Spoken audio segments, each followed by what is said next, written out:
Jimmy was in hospital recovering from jaundice. He was fast asleep on the hospital bed.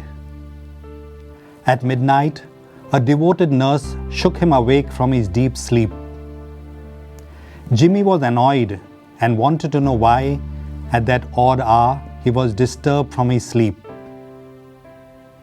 "It's time for you to take the sleeping pill," said the nurse dutifully, as she handed him 2 sleeping tablets. She faithfully followed every letter of the prescription given by the doctor. The nurse followed the law blindly. The Pharisees followed every letter of the word. They were keen on pleasing God. Whether they purified their intentions or not, they had to perform the actions as prescribed by the law. They paid more attention to the outside rather than the inside. They were more preoccupied with having their hands rather than their hearts clean. There are quite a number of people who believe that just keeping certain rules and religious practice is a good spiritual life. Jesus reminds us that we should be more concerned about what is in our hearts. In the Gospel, we find the Pharisees attacking Jesus by finding fault with the behavior of his disciples. They notice that the disciples were eating without washing their hands, as the practice of the law demanded. These Pharisees observed oral traditions just as minutely as they did the written law of the Torah. The idea behind all these observances was noble. It was to make religion permeate every action of daily life. But in the course of doing this, religion sank into an activity of performing rituals. Observance of the rituals was equated with pleasing God and became a yardstick of measuring one's own holiness and a criteria of sizing up the spirituality of others as well. It's easy to judge and make judgmental comments about the Pharisees. They were sincere people, but their efforts in observing the law and getting others to observe the law were directed to the wrong target. For them, the exterior was everything. Hence, they were concerned with outer cleanliness and neglected what was more important: inner cleanliness or cleanliness of the heart. The Pharisees saw evil as something outside themselves, in things and especially in other people. They prided themselves in being virtuous and despised everyone else.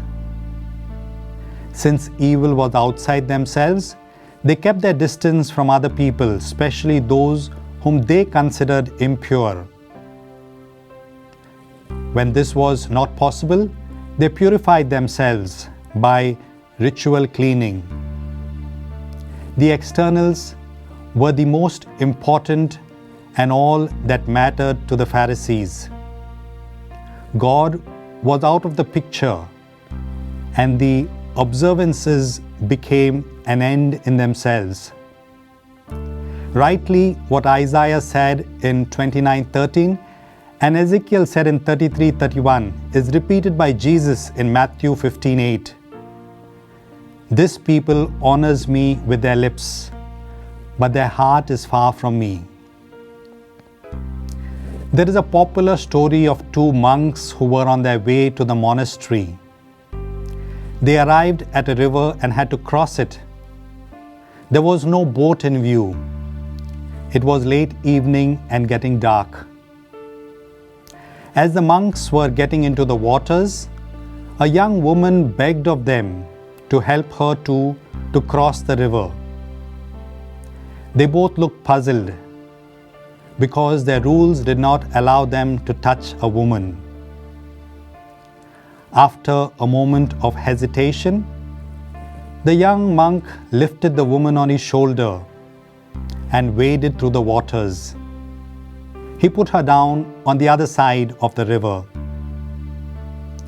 The monks continued their journey in silence. After walking a good distance, the older monk broke the silence. He sounded disturbed as he said to his younger brother monk, "You did something wrong. Our monastic rules do not allow us to carry a woman as you did." The younger monk sighed and replied, "My brother, I carried the woman on my shoulders out of compassion and left her on the bank of the river a long time ago. You are still carrying her in your mind and in your heart." The older monk honored God with his lips, but his heart was far from God. His heart was void of compassion.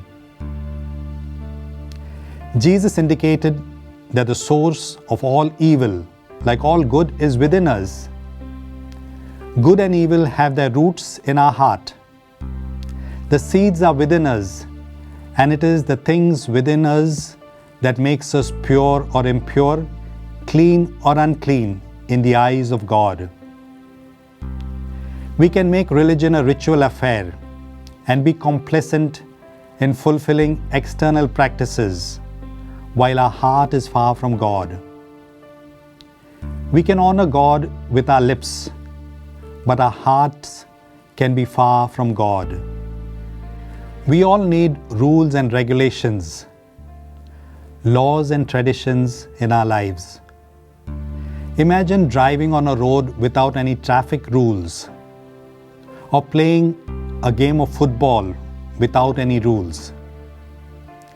Jesus does not tell us to do away with rules and regulations and laws and traditions. Jesus places emphasis on having a pure heart rather than in fulfilling external rituals. Deep down, the externals, though important, are not the heart of religion.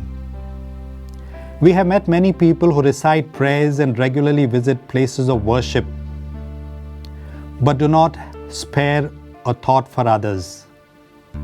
On the other hand, we also know of people who do not seem to have any religion, but who are the kindest and most loving human beings. Only God can see what is in our heart, and only God can make our heart into what it is meant to be. Let us learn to honor God not merely with our lips, but more importantly with our hearts. A pure heart is not the same as an empty heart. We may think that total purity of heart is almost unattainable here on earth. It is a struggle that will go on always. A heart that is full of love is a pure and healthy heart. Let us ask God to fill our hearts with kindness and compassion. May the heart of Jesus live in the hearts of us all. Amen.